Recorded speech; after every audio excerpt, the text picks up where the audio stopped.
Hi అందరికీ ఇవాల్టి video వచ్చేసి దోసకాయ పచ్చి ముక్కల పచ్చడి. దీనికోసం స్టవ్ మీద ఒక కడాయి పెట్టుకొని 1 టేబుల్ స్పూన్ నూనె వేసి అది వేడైన తర్వాత 10 నుండి 15 పచ్చిమిర్చి ఇలా కట్ చేసి యాడ్ చేసుకోవాలి. మీరు తినే స్పైసీనెస్ని బట్టి యాడ్ చేసుకోవచ్చండి. నేనైతే ఇక్కడ 20 వరకు యాడ్ చేశాను.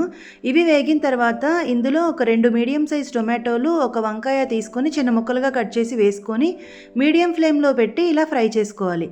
ఇలా ఫ్రై అయిన తర్వాత స్టవ్ ఆఫ్ చేసి చల్లారబెట్టుకోవాలి. చల్లారిన తర్వాత వీటిని ఒక మిక్సీ జార్లో యాడ్ చేసుకొని 1 టేబుల్ స్పూన్ వేయించిన పల్లీలు, 4-5 వెల్లుల్లి రెబ్బలు, ఒక చిన్న నిమ్మకాయ సైజ్ అంతా చింతపండు, ఇక్కడ నేనైతే చింతపండు పేస్ట్ యాడ్ చేశానండి. రుచికి సరిపడా ఉప్పు, కొద్దిగా పసుపు వేసి దీన్ని గ్రైండ్ చేసుకోవాలి.